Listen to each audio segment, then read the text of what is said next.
Zaburi moja inasema ya kwamba heri mtu yule ambaye haendi katika shauri la waovu, wala hafuati njia ya wenye dhambi, au kukaa katika baraza la wenye mizaha. Yesu asifiwe sana.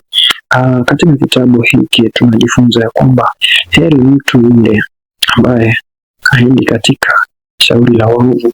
Unapoenenda na shauri la waovu, utajipata ya kwamba unatenda dhambi, unajipata ya kwamba unafanya mambo ambayo hayampendezi Mwenyezi Mungu, na utajipata ya kwamba mzaa hata kwenye kazi ya Bwana utapata ya kwamba hautimizi jinsi mapenzi yake yanavyohitaji.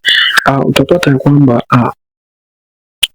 kwamba wale ambao unakaa nao waovu, wanaofanya maovu, wanaotenda dhambi, wanafanya mambo ambayo hayampendezi Bwana.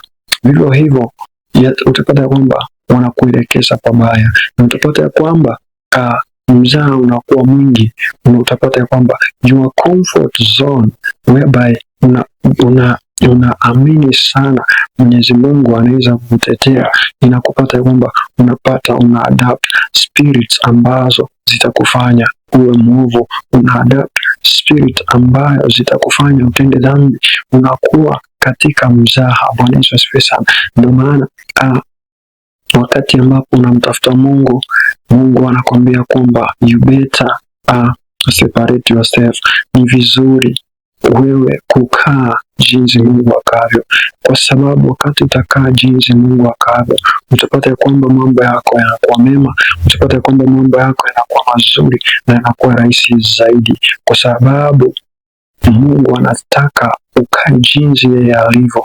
Hataki ukae kati ya waovu, hataki ukae katikati ya watenda dhambi, na hataki ukae katikati ya wenye mzaha, maana watakuelekeza pabaya. Mungu wa majeshi akae pamoja nawe na akuongoze. Amen.